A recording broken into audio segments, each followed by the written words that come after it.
2020 সালে অনূর্ধ্ব-19 ক্রিকেট বিশ্বকাপ জয়ী দলের পেসার শাহিন আলমের দুঃসময়ে পাশে দাঁড়িয়েছেন বিএনপির ভারপ্রাপ্ত চেয়ারম্যান তারেক রহমান।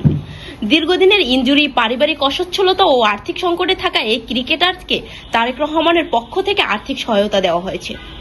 শনিবার সকালে রাজধানীর মিরপুরের বিএনপির কেন্দ্রীয় ক্রীড়া বিষয়ক সম্পাদক ও জাতীয় ফুটবল দলের সাবেক অধিনায়ক আমিনুল হকের বাসভবনে শাহিন আলমের হাতে এই সহায়তা তুলে দেওয়া হয়। দক্ষিণ আফ্রিকায় অনুষ্ঠিত 2020 অনূর্ধ্ব-19 বিশ্বকাপে বাংলাদেশের ঐতিহাসিক শিরোপা জয়ে শাহিন আলম ছিলেন অন্যতম পেস বোলিং ভরসা। তবে ইনজুরির কারণে নিয়মিত ক্রিকেটের বাইরে চলে যেতে হয় তাকে। অনুদান হস্তান্তরের সময় আমিনুল হক বলেন, বিশ্বকাপ জয়ী একজন ক্রিকেটার দেশের সম্পদ। তার মতে শাহিন আলমের মতো প্রতিভাবান খেলোয়াড়ের পাশে দাঁড়ানো সামাজিক ও নৈতিক দায়িত্ব। তারেক রহমানের এই উদ্যোগকে শাহিন আলমকে আবার মাঠে ফেরার অনুপ্রেরণা দেবে বলে তিনি ব্যক্ত করেন। Lead news desk.